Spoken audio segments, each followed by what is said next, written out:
I've been friends with this girl a year. We started flirting and chatting a lot more a few months ago, so I decided to fly over here to visit her and see if we're compatible in real life. We are 1k miles apart, which is a few hours in a plane.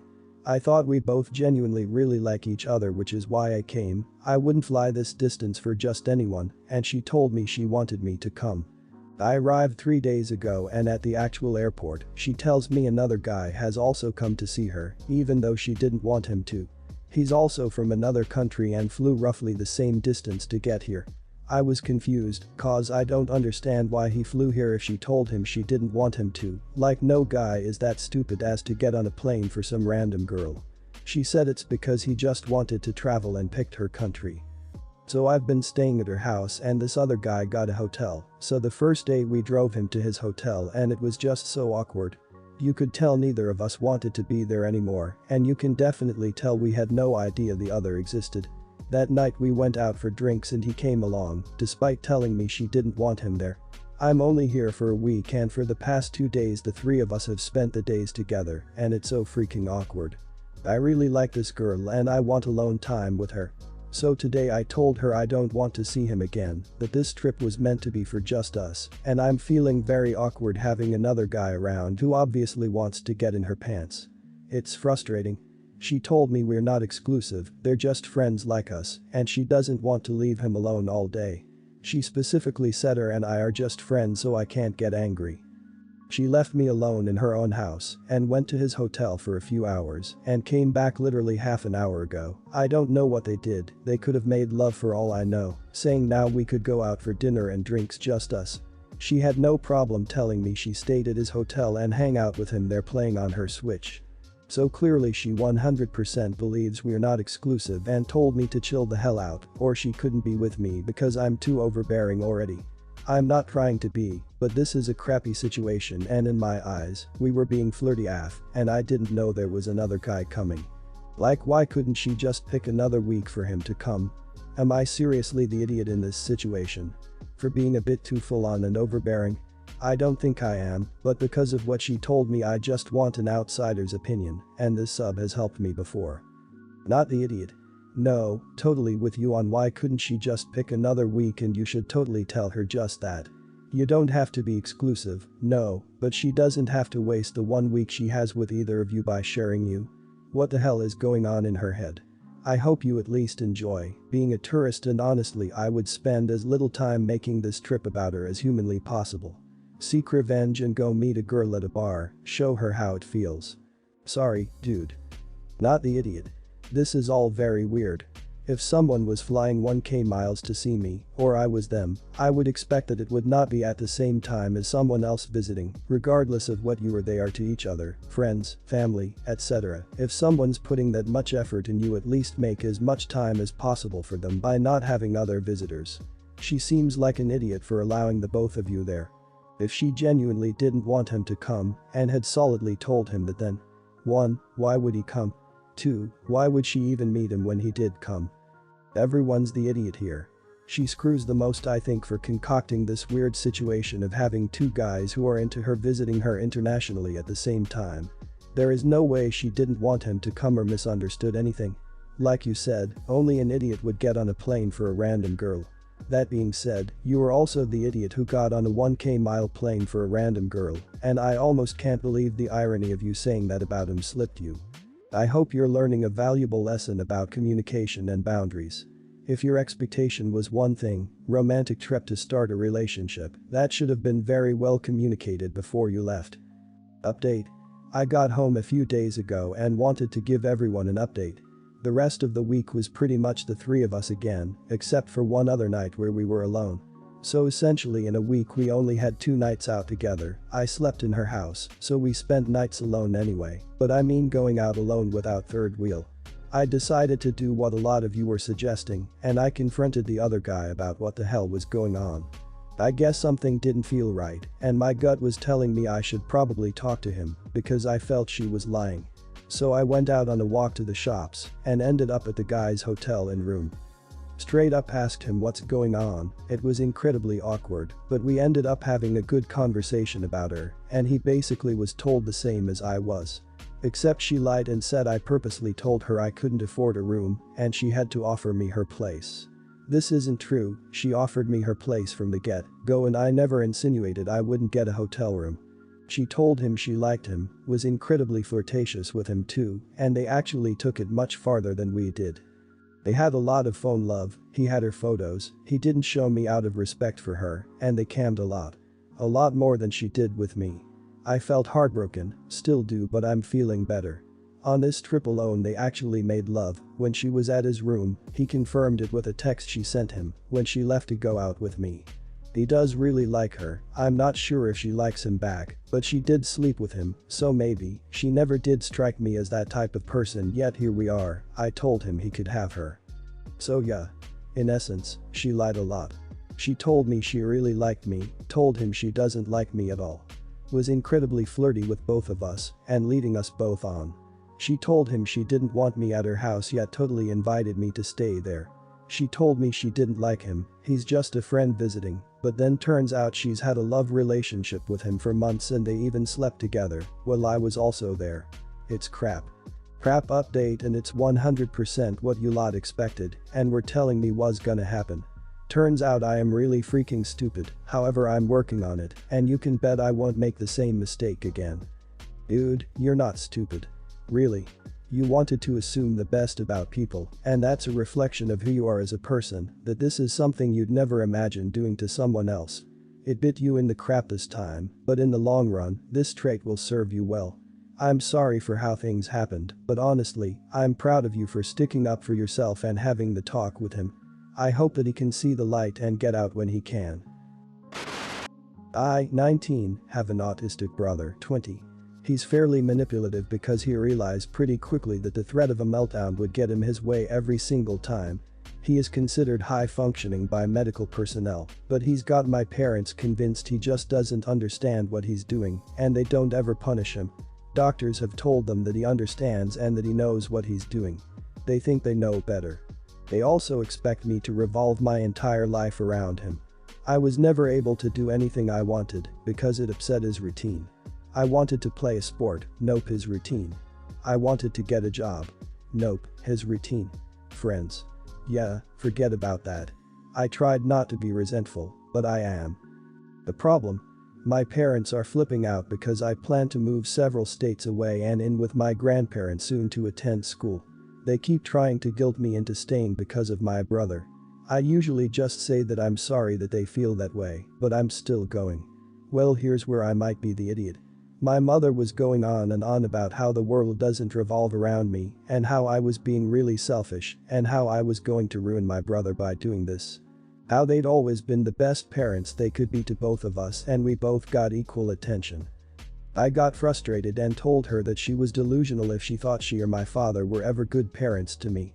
They made my life revolve around my brothers, I had nothing of my own, he had to be the center of everything. I said he wasn't the center of the universe even though she tried to make him it. I told her that the only people who were selfish were her and my father because they actively ignored me in favor of babying my brother who played them like a fiddle to make sure he always got his way. I told her that his routine was not my problem, that it was up to them to make the appropriate adjustments, and asked if she really thought I'd just not live my life because of him. She started crying and I walked off and shut myself in my room. My father is demanding an apology for what I said, but I'm refusing. My grandpa said he's proud that I stood up for myself, but my parents are still demanding an apology for being an idiot. I don't think I need to give them one. Am I the idiot here? Not the idiot.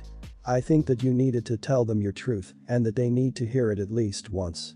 I also think that they have been deluding themselves about the situation for almost 2 decades, and I don't think that you can change that. I expect that they will be more obnoxious to live with since you told them how you feel, but please do not back down.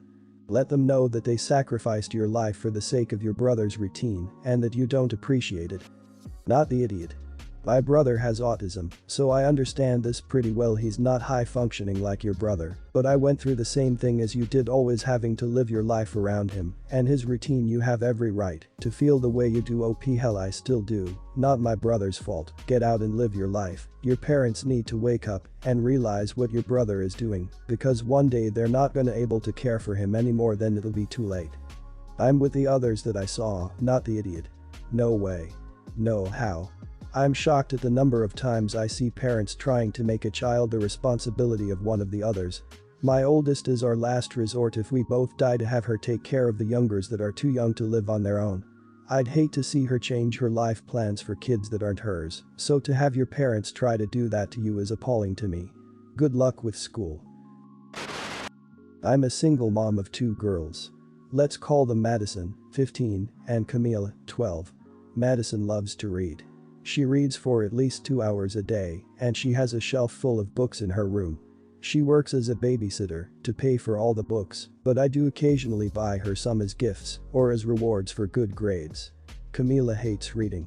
She doesn't own a single book and whines for hours when someone tries to get her to read a book. Madison and I have tried to introduce her to different genres to see if she liked any kind of book, and nothing stuck with her. She's a bright girl but just doesn't like to read. At the beginning of the school year, Camila's English teacher announced that each student has to read 5 books each semester and turn in a reading log every Monday with a summary of what they'd read the previous week. Camila whined and begged me to change her class because the other teachers weren't doing that, but I told her I wouldn't change her schedule because of that and offered to take her to the library so she could pick out some books. Madison offered to let Camila pick out some books from her shelf and brought Camila to her room. Camila picked out her 5 books and brought them to her room. In my house, we have a rule. If you borrow something and break it or lose it, you're responsible for paying for it, and for every week you wait to pay you have to pay an extra $1. Both of my girls receive an allowance every week so they'd be able to cover it. 3 weeks ago Camila walked into Madison's room and said she can't find Madison's Everything book, one of Madison's favorite books. Madison told Camila she either has to buy her a new book or give her money so she can replace it. Camila got mad at Madison and said she doesn't remember Madison giving her the book and that she's lying. I was standing right next to Madison when Camila took the book and I told Camila that she has to pay Madison for the book. Last week Madison came to me and said Camila never gave her the money and I went to talk to Camila. I told her she has 3 days to give Madison the money, bring her a new book, or find the old book, and if she doesn't, I'd be taking the money to replace it out of her bank account plus $2 interest. $1 for every week she waited. Camila started yelling that Madison never gave her the book and I told her I saw her take it. Well, the 3 days passed, and she didn't give Madison the book or the money, so I withdrew $13 from Camila's bank account and gave it to Madison. Camila was pissed and called my mom to tell her what happened. Now they're both mad at me. I don't think I did anything wrong here. But am I the idiot? Not the idiot. It sounds like Camila knows the rules. You explained what she needed to do and the consequences and you gave her time to decide to do the right thing and she decided not to, so you followed through. I would be interested to know why a child who hates reading decided to keep this particular book, or maybe she gave it away or something. Also, why does she hate reading so much? Does she struggle? There could be more to this story. Not the idiot. My parents had similar rules for me and my 3 older siblings. I'm not a parent now. I hated this rule growing up, but I know so many people that do not know how to pay people back. It's to the point where I don't lend money to anyone except my siblings, but they're so good with money they never ask. There's no lesson to be learned if you just replace the book and move on, and I can't believe someone would suggest that. That is literally the laziest form of parenting. Not the idiot, there are consequences to actions. Your younger daughter was well aware of the house rule as it seems to have been established for a while. She borrowed the book and hasn't returned it or lost it, therefore she should have to replace it. The same would occur if she borrowed from a library and was handed late fees for not returning the book. Your mother needs to back off. She might be the grandmother, but it is your responsibility to parent and teach your children, not hers. Your house, your rules, and she needs to respect that.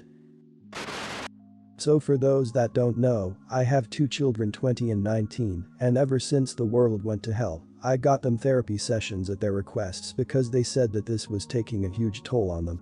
On Wednesday when my daughter went to attend the Zoom session my wife had left to go take a nap. I didn't think much of it, but she came back exactly 3 hours later after both of them finished looking sad. The day the same thing happened, and when I went to wake her up for dinner today, I found her watching a recording of my daughter's session. I lost it. That conversation was supposed I would be private. We had promised our kids that we will respect their privacy and do our best to help them when they need it. I made her confess to our kids and told her. They were heartbroken and they hate her. She claims that it's my fault, but she dug her own grave. Both of them feel betrayed and don't want anything to do with their mother. So am I the idiot for forcing a confession? Not the idiot, but you probably shouldn't have done that. Damage was done by wife knowing more than she should, and you know not to trust her. But now the kids won't feel safe in the home they are trapped in. They also probably won't trust any form of therapy for quite a while now, and it sounds like they really wanted or needed that. I don't think wife should get away with it, and I don't think there is a perfect solution here. But it seems like you really escalated the damage being done to the kids. Maybe it's just a matter of bad timing. The damage could have been softened if wife stopped, and weeks later it came out that she spied on the first couple sessions, but stopped. Not the idiot. This is awkward as hell for you. Normally I would say you should have your wife's back no matter what, but this is such a gross breach. I think you did the right thing. I do wonder if this is the first time she's violated their trust like this. My mother did similar stuff to me when I was a teenager, and she was a therapist herself. As an adult, when I sought therapy on my own, it drove her crazy. She would constantly try to undermine the sessions by asking me questions, mocking me, or trying to tell me what and how to discuss things with my therapist. Anyway, I don't blame your kids if they never want to speak to her again. Thankfully they have a good father to stand up for them. I feel like your kids requested therapy exactly because your wife is so intrusive. It sounds like your kids spend a lot of the time in therapy talking about their mother, and I'm guessing how overbearing and intrusive she is, which would explain why your wife looked sad after their therapy session. Guess what? She just proved them right by spying on their therapy session. She dug her own grave. Have the lot of you considered family, group counseling? Your wife should definitely be in counseling, therapy herself as well. And of course not the idiot your wife is though.